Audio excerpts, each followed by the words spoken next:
Hello everyone, we are back with more Great Ace Attorney Chronicles. In the name of Her Majesty the Queen, I hereby reconvene the proceedings of this court. Counsels for the defense and prosecution, are you ready and able to continue? The prosecution is ready, my lord. Yes, my lord. The defense is also ready. As the court is aware, the case under our scrutiny began with the damaging incident at the Great Exhibition. Yet we now find ourselves embroiled in the details of a convicted felon who was sent to the gallows a decade ago. This trial has certainly defied all expectation. As seems to be the fate of all trials in which this Nipponese is involved, my lord. So then, let us begin our exploration of the defense's assertion that the Waxwork was cardinally involved in this matter. Lord Van Zykes. My lord. Are we still awaiting the arrival of Madame Tusspells? Not at all. She is in the antechamber as we speak and ready to be summoned. Then summon her we shall. Bring in the witness. At once, my lord. Bailiff, show Madame Tusspells to the stand. Right now. Things are about to become a lot more intense. If Trevor is responsible, as I'm sure he is, it means he must have had an accomplice in Dr. Scythe. And what connects the pair of them is the waxwork. Yes, the model of the professor. That's the key to the link between these otherwise unrelated individuals. It's a tenuous link, admittedly, but at present, it's all we have to go on. And let us get a crack-a-lackin'. Oh, wait, is that a freaking... Is she actually making a Sholmes waxwork? That is awesome. State your name and occupation for the court, please. My name is Madame Esmeralda Tusspells. I am a waxwork artisan, and the proprietress of the Madame Tusspells Museum of Waxwork. You will have to pardon me for working as I testify. My new exhibit must open very soon. Oh, so he finally gets a statue, does he? Now there are two of them in the world. This is getting out of hand. Now there are two of them. Oh my, what expression is she carving onto that face? Thank you. A number of days ago, a particular waxwork model was stolen from your museum. Can you confirm this? Oui, that is true. At first, we believed it had been kidnapped. A waxwork model kidnapped? Yes, my lord. There was a demand for ransom money left behind by the culprit.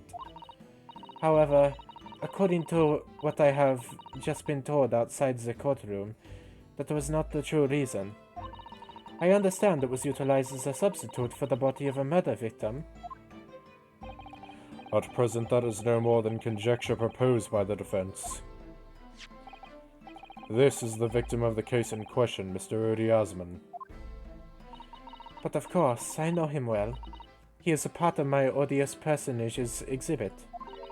I detest to say that what is evident, but Mr. Osmond does not resemble the professor at all.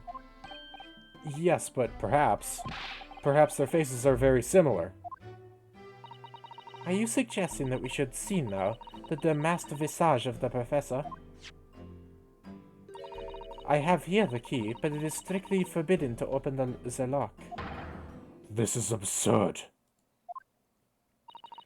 Pardon? I don't know what fact you've carved onto your fancy figure beneath that mask. Face, I mean, but clearly it won't be that of the actual killer. Indeed. The man's identity was never made public, after all.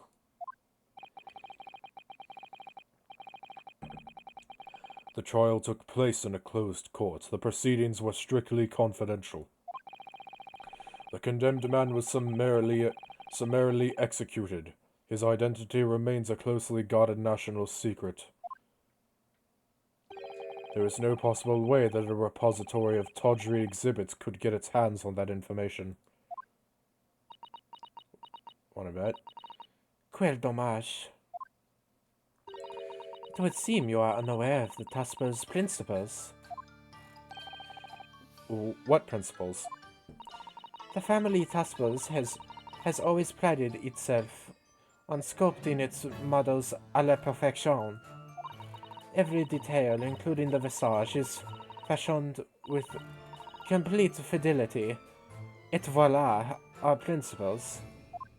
I'm sorry, I apologized for my French impersonation before, but I am doing it again. I am once again asking for your forgiveness. There is a well-known legend about the Tusspells waxworks from the time of the French Revolution. A member of the Tusspells family is said to have made a waxwork of the queen who was executed. Oui, that is true. It was a century ago now. I believe the queen's face was carved in the minutes following her death, actually at the guillotine site. You are correct. The model is on display still today in the House of Horrors. We Tusspells will stop at nothing to obtain a faithful replica of our subjects. Dear me, a somewhat disturbing tenacity of purpose. It is the only way to obtain a truly lifelike representation of the subject. And it has been my family's secret for generations. Do you mean to say that beneath that mask? Oui, the true visage of the killer is there. This is ludicrous. It's out of the question. The professor spread terror throughout Great Britain. As a result, the Madame Tusspells special exhibit remains extremely popular even today. The killer emerging from his own grave. It is a sight to behold, you should come. It is a sight to behold, you should come. I think, Madame, it would be beneficial to hear your formal testimony on this matter. You will explain every detail of this macabre model, and your personal involvement in its creation. With pleasure. Witness testimony. The Professor Waxwork. The special exhibit in the House of Horrors is based on a rumor that shocked society in London. An impression of the visage was taken directly from the corpse, in accordance with Tusspells' family principles. I enlisted the aid of the gravedigger, and created a mold from the head in the cemetery just before the interment. I hid myself until he gave me a signal. I was there for a very long time that night. As dawn approached, I was very worried that I could be discovered. Discovered? The gravedigger. The man sanctioned this. Oui. I will do all that is necessary to achieve the true resemblance my family has celebrated for. Nobody else knew, only the gravedigger. What harm can it do? So you truly saw it? The face of that monster.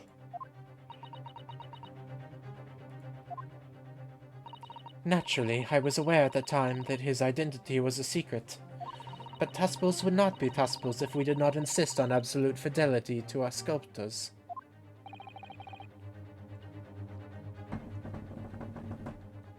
Get a drink of water. I don't believe this. I myself have seen the special exhibit at your museum, Madame. A true blood-curdling scene in which he murdered the murderers emerging from his own grave. The scene it depicts was the subject of many rumors in London 10 years ago. I have here a newspaper from the time. Alright. Oh shit. Yo, that is a cool looking illustration. The special exhibit was based upon the picture in this article. It was the most detailed account of what happened as reported by the eyewitness who saw it. Okay. Man rises from the grave. It's too absurd for words. The public enjoy absurdity, monsieur. That is why I have reproduced the scene as careful as possible in my museum. And it's a waxwork from that exhibit that was stolen some days before the incident at the Great Exhibition, wasn't it? That is correct. The professor you see before you here. Most puzzling. Counsel for the defense, proceed with the cross-examination. This waxwork links Drebber to Dr. Scythe. There has to be some reason for that, which hasn't yet come to light. But I'll find it. I'll get to the bottom of what really happened. I'll prove that Dr. Scythe and Drebber were in on this crime together. That rhymed. Anyways, time for the witness testimony. And by that I mean cross-examination. Ha ha ha ha. Alright, let's get right to it. And that rumor would be... A 10-year-old tale now, but one that no Londoner would ever forget. Alright, I know just what you're talking about, I think. Of course, it couldn't be anyone else. Anything else? Yes, that story will never disappear. A tale of the condemned killer rising from the dead. That is the central attraction of my House of Horrors. The rumor was whispered all over the city, and it was like this. Go on. It was in Lowgate Cemetery behind the prison, in the dead of night after the execution of the killer. The interred professor slid back the stone slab, covering his tomb, and emerged from his grave. A young man who witnessed this felt a scream welling up inside him. But an instant later, he heard an ear-splitting gunshot from over his shoulder. The bullet struck the emerging corpse, and he fell motionless once more. The scream finally found its way from the mouth of the young witness, who turned and ran for his life.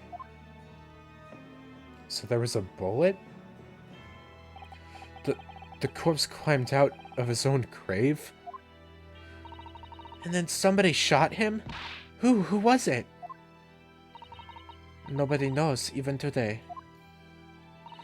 But remember, it was just a rumor. Perhaps nothing more than a ghost story. The good people of London, they love stories like that. That is why it was in every newspaper across the capital. But was it just a story? I mean, this is exactly the scene that can be seen today at your museum, isn't it? Oui, the special exhibit was modeled on that very illustration.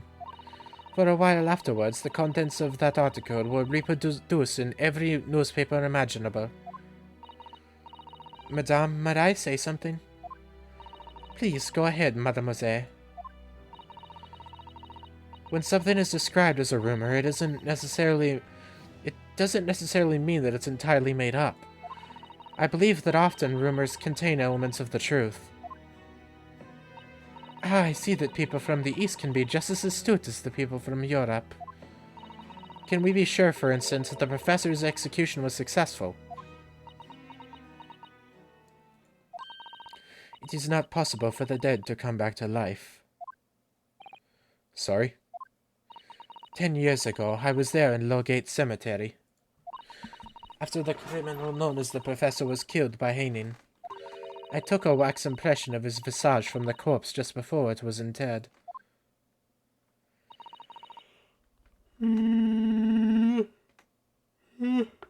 So I can assure you, the man was dead. I see. It would appear that the condemned man suffered the intended fate. I don't know how I feel about this. What do we got next? Is that true of every waxwork in your museum, then? It is, assuming the subject is dead, of course. Live subjects have to cooperate in a similar way. I have letters from imprisoned criminals all the time, you know. What sort of letters? When my time comes, please make a waxwork of me. Come ka? Ka? Sa? I don't know. No. My museum is famous, monsieur. To be made into a waxwork is an honor, and for some criminals, a symbol of status, even. Because nothing says hardened criminal better than wax. I mean, hey, whatever you're into. And it is thanks to one killer in particular that my museum has gained such popularity in London. I refer to the star of the special exhibit, of course, Sir Professor. Whose form you claim to have captured by taking an impression from the actual corpse. There are no exceptions to the principles of Tusspells. Number 3. Surely that's illegal, isn't it? Dot dot dot dot dot dot dot dot dot dot dot dot. It would seem the proprietress of this repository of novelties was blinded by monetary greed. It had nothing to do with money. The man is part of London's criminal history.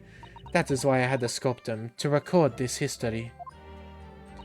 It is the raison d'etre of the Tusspells Museum. But if the man was convicted in a closed court and sent for immediate execution, then surely nobody but the members of the judiciary present know the killer's true identity. I assure you, behind that mask is hidden the true face of the professor. Do you realize what you're saying? The professor's identity is a national secret! I understand. And now that the truth about the special exhibit has been revealed, it must perhaps close. Of course it will. As will your entire museum if you don't tread very carefully, madame. That could be another interesting chapter in the history of my family, I think, don't you? So 10 years ago, on the night of the professor's execution, you took a wax impression of his face from the corpse. Oui, exactamente. Exactamente? No, wait, that would be Italian. I hid myself until he gave me a signal. I was there for a very long time that night. You were there longer than you expected.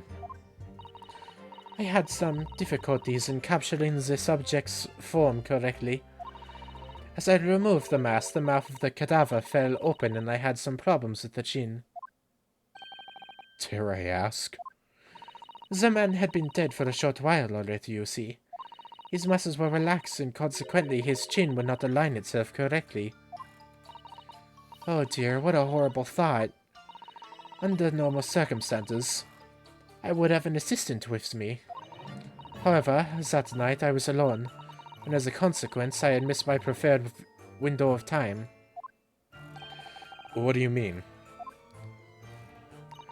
When I take the impression of the visage of a cadaver, I always wait until 3 hours after death. Why 3 hours? Is that amount of time significant? It is because of rigor mortis. Wriggly mortis? It's the name given to a phenomenon that occurs in recently deceased bodies. Sorry, I couldn't speak. As a rule, 3 hours past death, the muscles in the body begin to stiffen.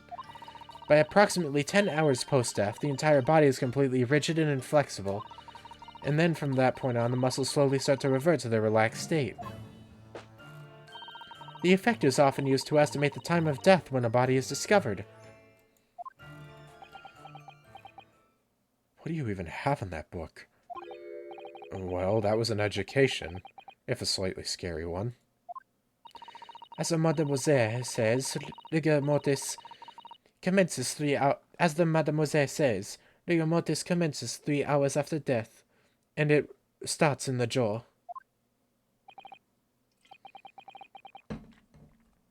Naruhodo. That's why you wait. Before that time, the mouth falls open, and it is very difficult to do my work. It's getting hard for me to do my work with all this talk of corpses. I wonder about that information the courts just heard from Madame Tusspells. I'd say it's significant. The information about rigor mortis that you just shared with us. Would you mind including it in your formal testimony? I believe it could be significant, you see. Of course, I do not mind at all. I can't help feeling that after this latest topic, the atmosphere in the courtroom has become extremely grave. This is no time for jokes, Mrs. Sato. A man is dead. Madam, kindly amend your testimony as discussed. Bien sûr. Bien. Because it was before the onset of rigor mortis. Okay, we gotta have something for that.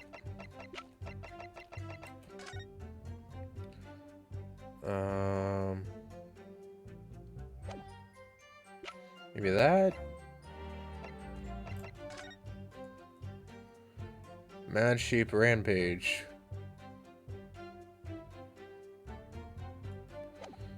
Wait. Charles Darwin to receive the great stinky. See you later, stinky. Finally address the foul issue. For a great many years, Parliament. I could technically read all this if I want, but eh.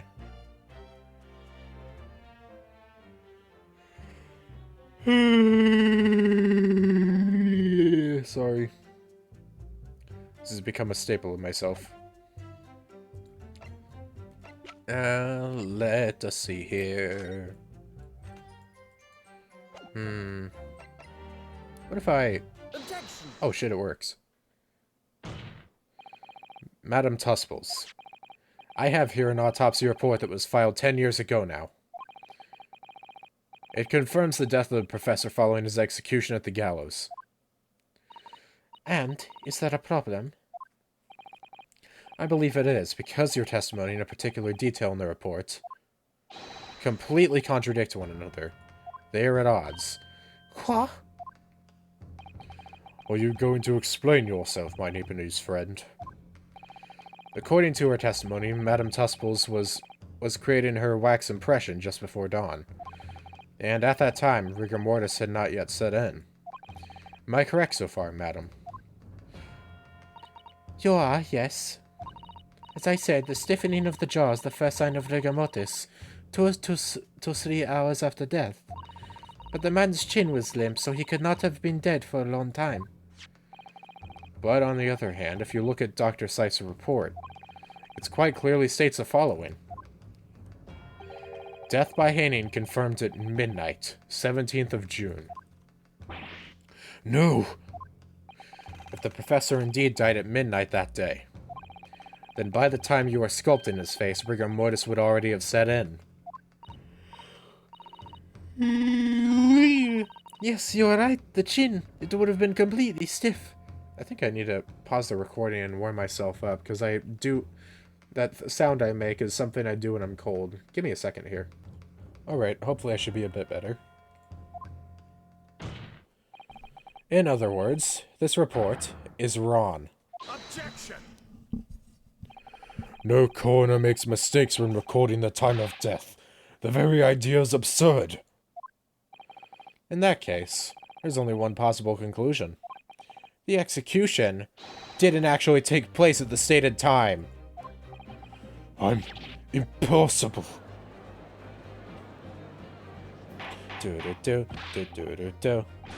Order, counsel, this is beyond folly.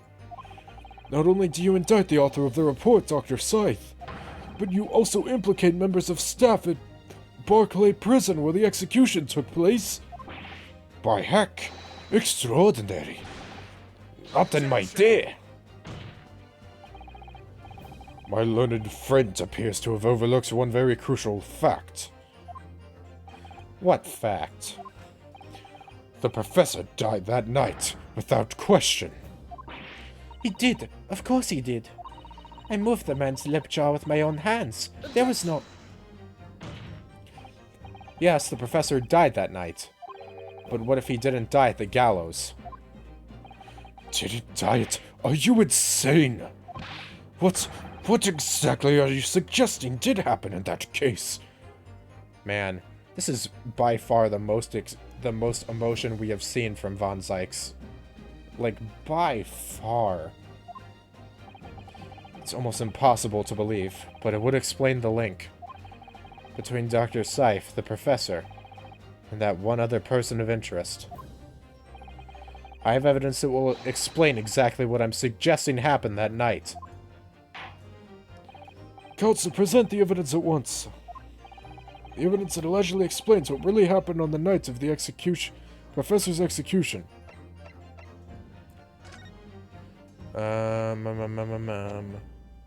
What do we got?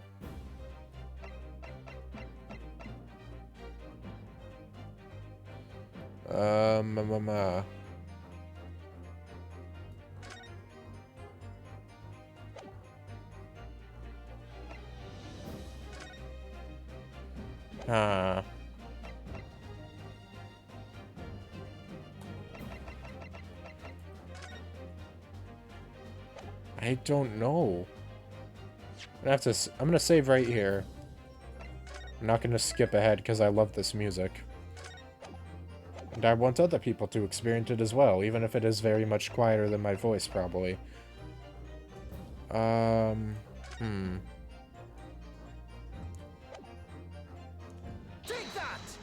This? What have we here? Before considering the night of the execution, I would strongly advise the defense to concentrate on what is happening right here in this courtroom. What? Quite. Okay, sorry.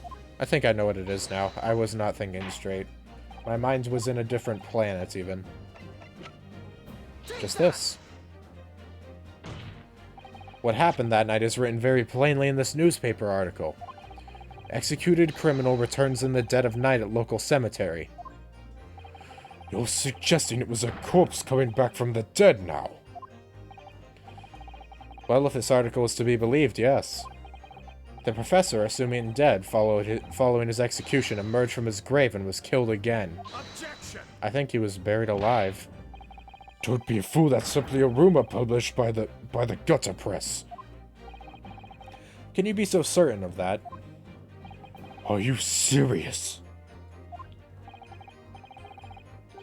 The point is, as the article says, there was a witness to what happened. My word, yes indeed. Maui, the young man who stole into the cemetery by chance that night. Objection! Of course there was a witness. The story didn't write itself, but obviously the man made it all up. In any case, that was 10 years ago now. There would surely be no hope of finding him. Oh, you wanna fucking bet? On the contrary, my lord, we all know who the witness is, and we know him well. What? Are you suggesting, Counsel, that you've identified the person in question? Oh, you bet your sweet bippy I have. That you know who claims to have seen these utterly incredible events that take place? Yes, my lord. In fact, you could say that he's right here before my very eyes. Alright. Who is this alleged witness of the staggering scene from the cemetery 10 years ago? I fucking wonder. Take that! The man in question is Mr. Enoch Drebber. Drebber? The previous witness! A special exhibit in the House of Horrors at Madame Tusspells' Museum of Waxwork. Recreates the decade-old scene in great detail. The condemned criminal emerging from the grave, and beside the tomb, a young man with a lantern stumbling upon the terrifying sight. And that young man is a 10-year younger Mr. Enoch Drebber.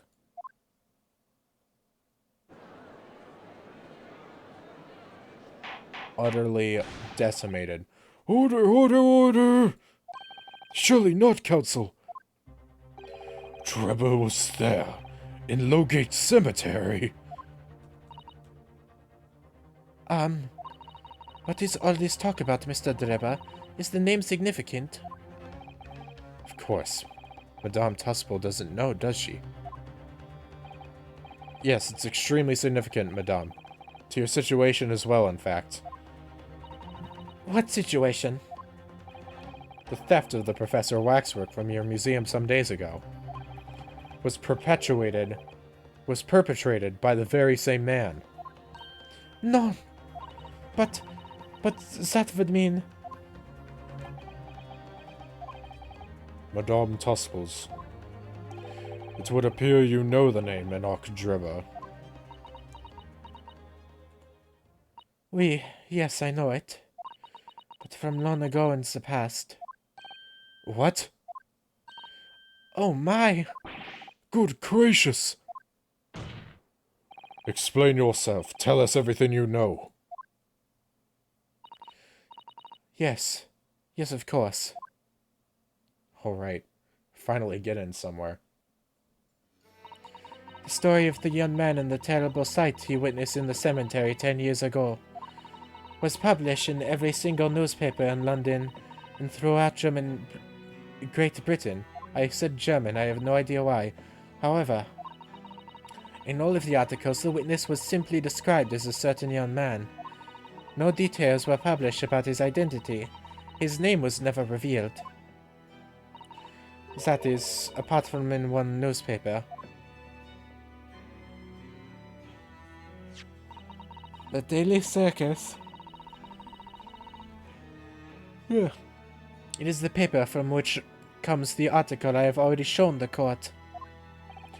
You're saying that his full name was only publicized in that article? Goodness me, yes, here it is.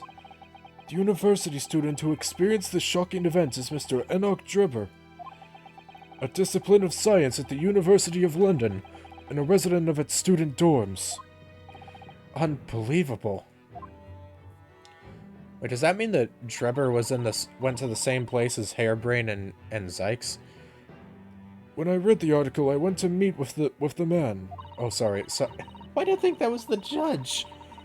Oh yes, I am now how old is she? I am now a 26-year-old woman. His discovery of the condemned criminal, coming back to life in the cemetery in the dead of night, would make a perfect exhibit for my House of Horrors, whether it was the truth or not.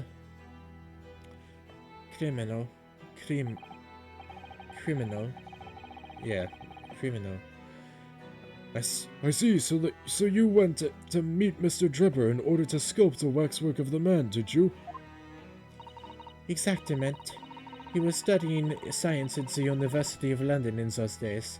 He was just a poor student. I paid him £5 to model for the waxwork, and since that time, it has been in my museum to recreate the scene of terror from the cemetery. Boom. Flash to whites everywhere.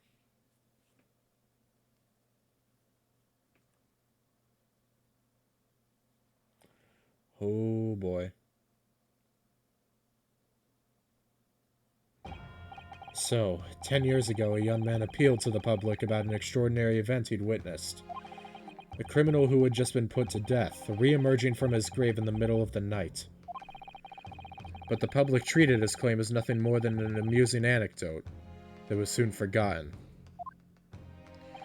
10 years later, the same man steals a waxwork model of the executed criminal, ostensibly to use it as a body double for the victim in the case we're discussing here tonight. Even though the waxwork's build is a poor match for the victim, and its face is obscured by a mask.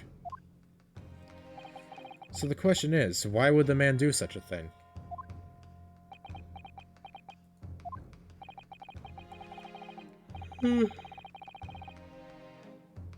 Which brings us to 3 days ago when the birdcage crashed into the Crystal Tower.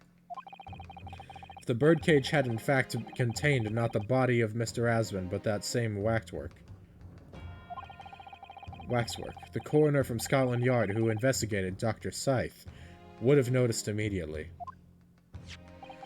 And yet she submitted this autopsy report for the victim, which the court has seen earlier. Why? Because the waxwork was that of the professor. Is that what you're saying? Dr. Scythe put her name to a document confirming the death of a condemned criminal who was still alive. A criminal whose apparent resurrection was witnessed by Dr. Drebber. But that misconduct was a deadly secret the coroner would do anything to protect. Which is precisely why Mr. Drebber used that particular waxwork as the body double.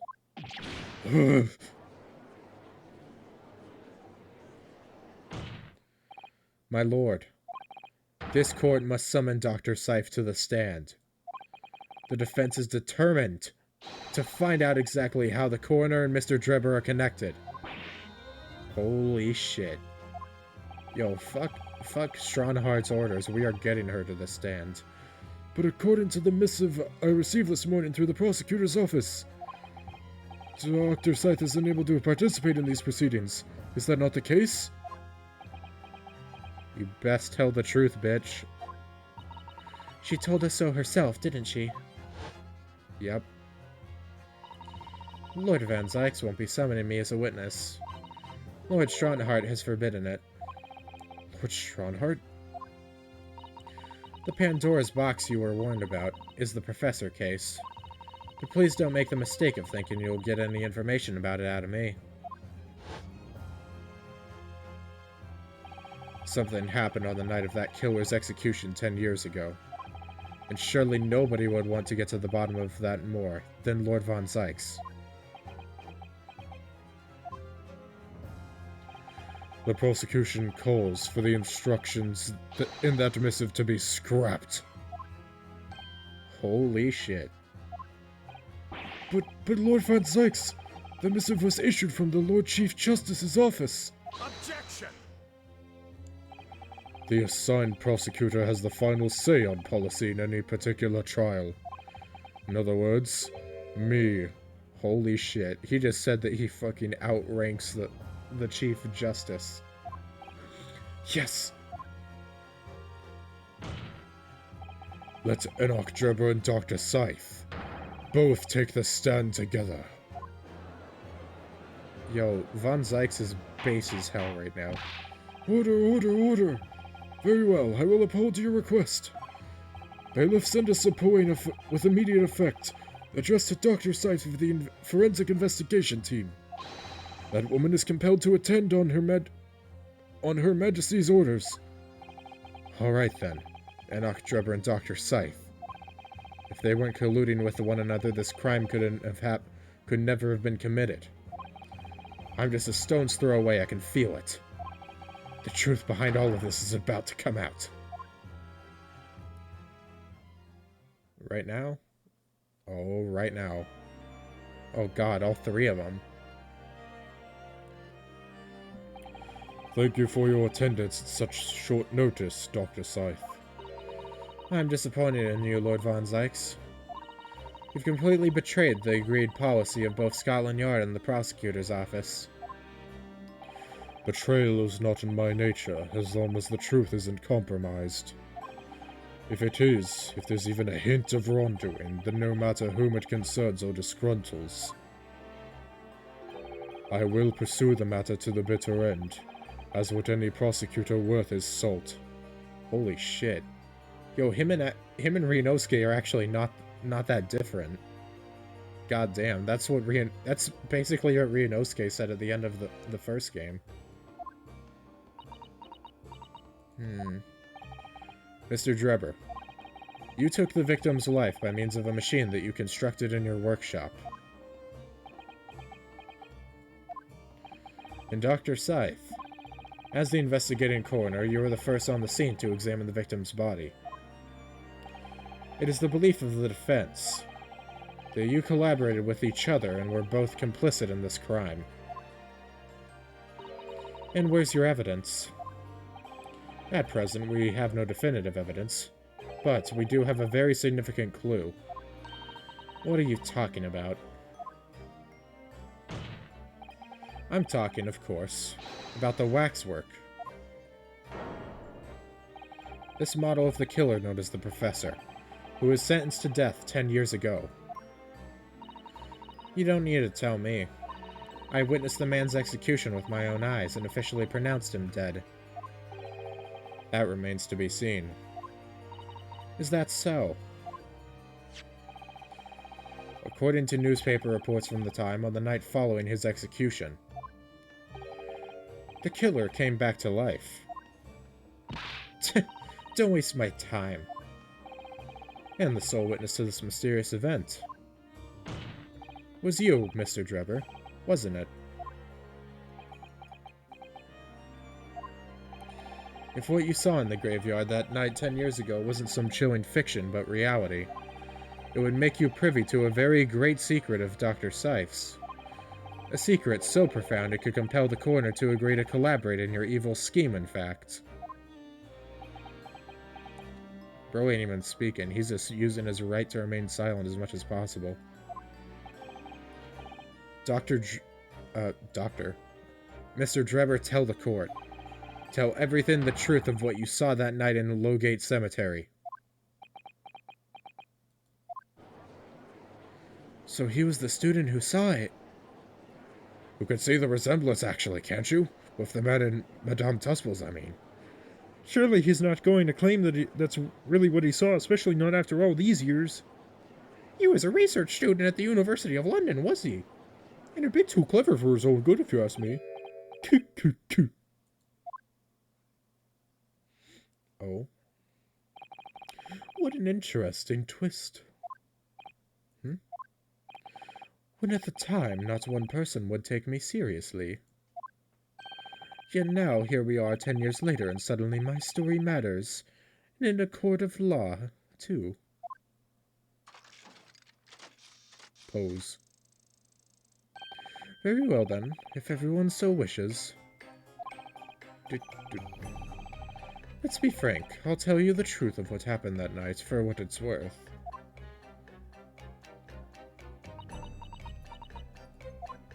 Oh. You know, God, you know, there's a bunch of things about Drebber. First off, why did they give him such a cool design? Second off, why did they give him a theme that I actually enjoy listening to? Third off, why does he have to be a bad guy while doing both point 1 and 2? So, Mr. Drebber, your testimony, please, about the events of that night 10 years ago. You will tell the court exactly what you stumbled across in Lowgate Cemetery, next time on Great Ace Attorney Chronicles. We're gonna end things off here. And then we'll go and do the testimony, I suppose. Adios, ciao, and bye-bye. Signing off until next time. Ja, matane.